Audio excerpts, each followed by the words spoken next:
14મી સદીના અંત ભાગમાં બંગાળ પ્રાંતમાં આવેલ નાન્નુર નામના ગામમાં ભક્ત કવિ ચંડીદાસનો જન્મ થયેલ. કવિ ચંડીદાસના પિતા ગ્રામદેવી વાશુલીના મંદિરના પૂજારી હતા. પિતાના સ્વર્ગવાસ પછી ચંડીદાસને વાશુલી દેવીના મંદિરની પૂજાનો વારસો મળ્યો. દેવીનો પૂજારી બનેલો ચંડીદાસ શુદ્ધ ચિત્તવૃત્તિ, ભાવના અને શ્રદ્ધાથી દેવીની આરાધનામાં સમય વિતાવતા. સવાર સાંજ મંદિરમાં દેવીની આરતી કરતા, પ્રસાદ પોતાની જાતે બનાવી દેવીને થાળ ધરાવી પધારેલા ભાવિક ભક્તોને પ્રસાદ વહેંચતા. વારે તહેવારે કથા કીર્તન કરી ગામ લોકોને જ્ઞાન ભક્તિની વાતો સંભળાવતા. ઉંમરે આવીને ઊભેલા યુવાન ચંડીદાસના અંગ માથે યુવાની રમવા માંડી હતી. એનું શરીર સૌષ્ઠવ અને રૂપ લાવણ્ય પૂનમના ચંદ્રની જેમ પ્રસન્નપણે પાંગર્યું હતું.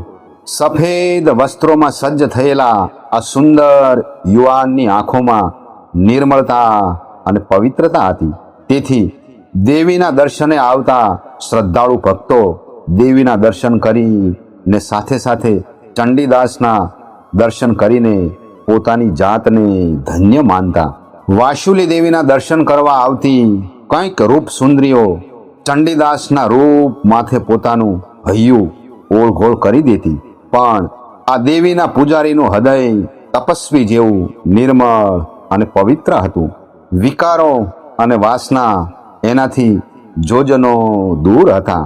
પણ કુદરતની કળા ન્યારી છે.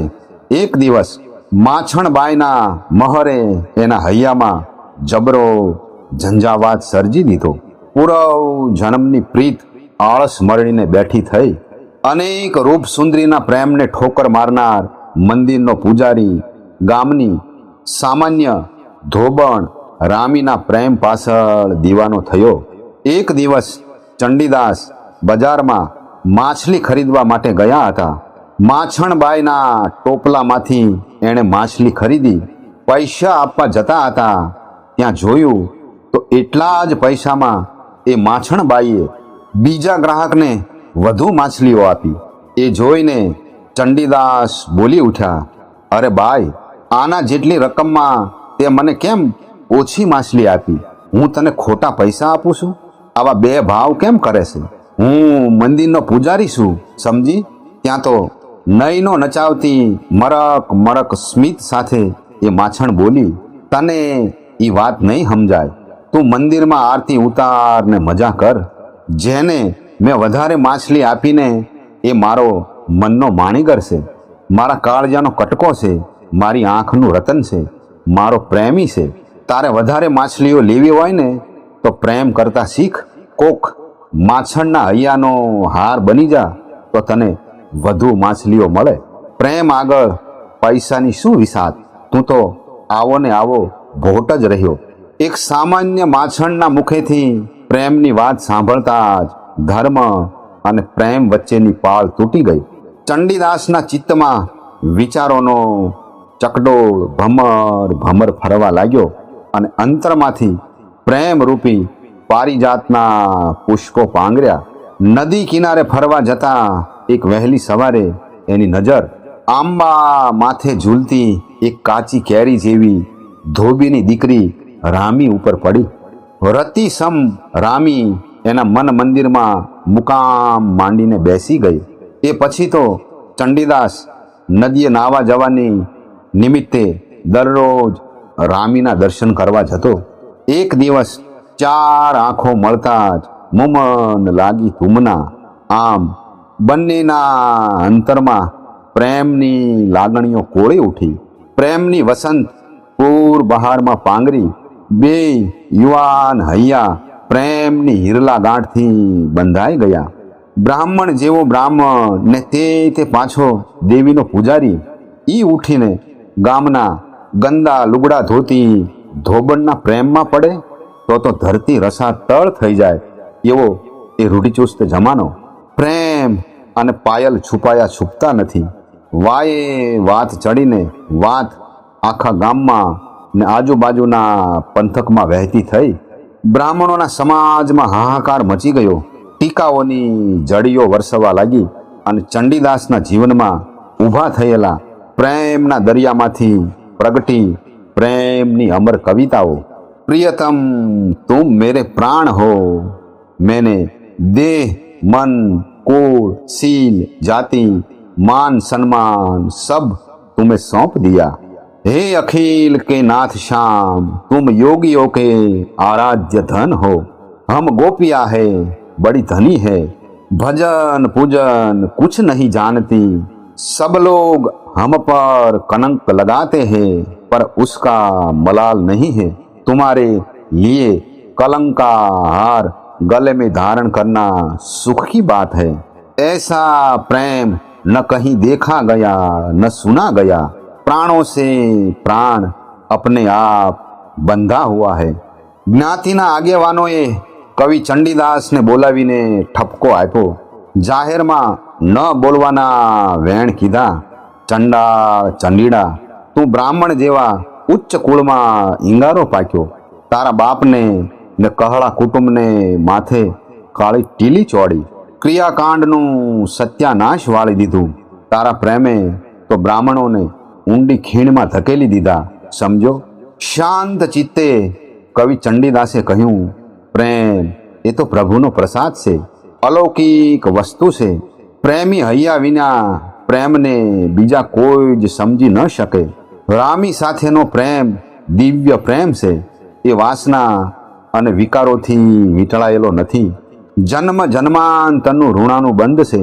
પ્રેમ એ તો ઈશ્વર સુધી પહોંચવાનો રાજમાર્ગ છે.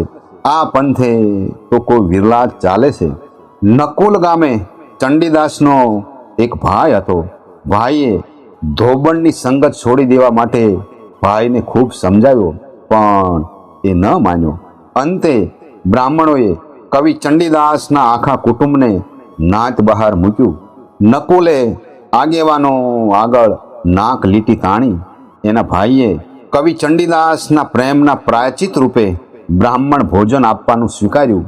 સૌ બ્રાહ્મણો રસોઈ જમે છે.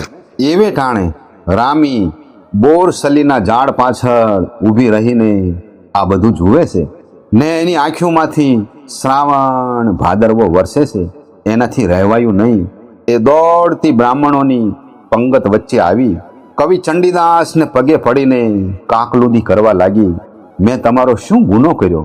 તમે મારો ત્યાગ કેમ કરો છો?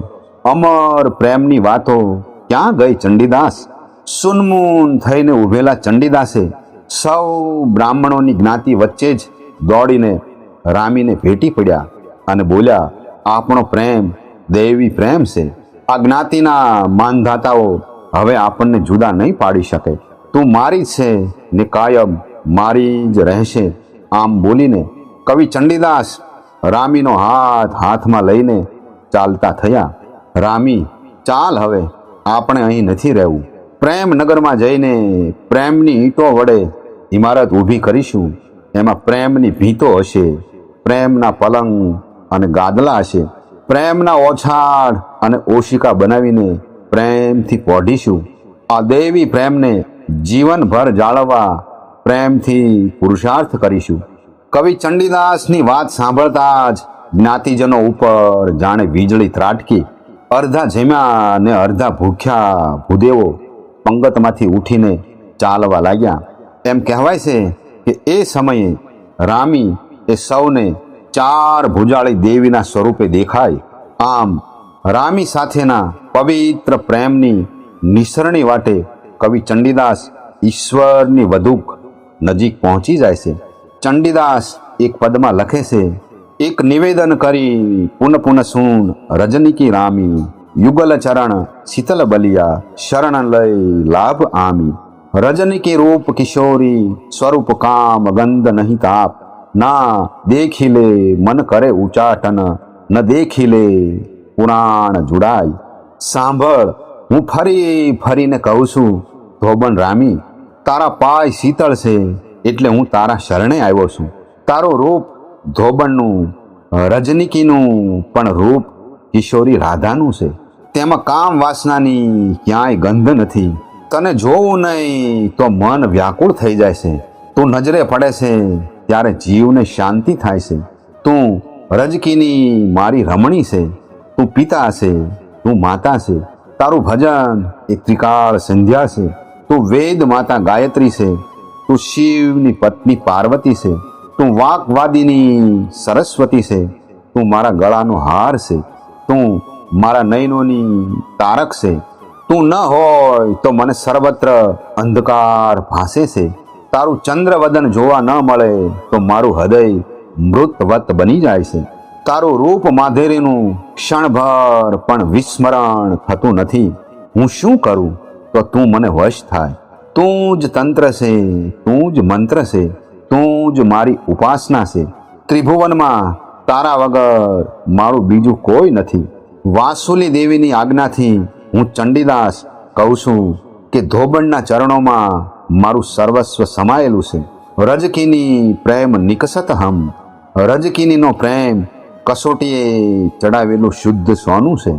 એક લોકવાયકા મુજબ રામીના એક પદ પરથી જણાય છે કે ગૌડના નવાબની સભામાં કીર્તન ગાવા માટે ચંડીદાસને નિમંત્રણ મળેલું. તેની ગાયકી અને અવાજ પર મુગ્ધ બનીને નવાબની બેગમ એના પ્રેમમાં પડે છે. એણે નવાબ આગળ પ્રેમનો એકરાર કરતા ક્રોધે ભરાયેલ નવાબે ચંડીદાસને હાથીની પીઠ ઉપર બેસાડીને જાહેરમાં ફટકા મારવાની સજા કરી. કવિ ચંડીદાસ પર કોરડા વીંજાતા હતા ત્યારે તે કરુણ નજરે રામીને નિહાળી રહ્યા હતા. બેગમ આ દ્રશ્ય જોઈને મૂર્છા ખાઈને મૃત્યુ પામે છે. ત્યારે રામી એને ઠપકો આપીને કહે છે, વાસુલી દેવીએ માત્ર મને જ ચંડીદાસને આણવાની આજ્ઞા કરી હતી, છતાં તમે એ આજ્ઞાનું ઉલ્લંઘન સિદ્ધ કર્યું. એક બીજી કથા એવી છે કે ચંડીદાસ રામીને લઈને મતીપુર ગામે પોતાના પદો સંભળાવવા માટે ગયા હતા. ત્યાંથી પાછા ફરતા જ્યાં રાતવાસો કર્યો એ ઘરનું છાપરું પડતા કવિ ચંડીદાસ અને રામી બંને એકબીજાના આશ્લેષમાં મૃત્યુ પામ્યા. ત્રીજી એક કથા અનુસાર ચંડીદાસ જ્યારે નાનોરની નાટકશાળામાં કીર્તન કરી રહ્યા હતા ત્યારે ક્રોધે ભરાયેલા નવાબે તોપના ગોળાથી આખી નાટકશાળા ઉડાડી દીધી.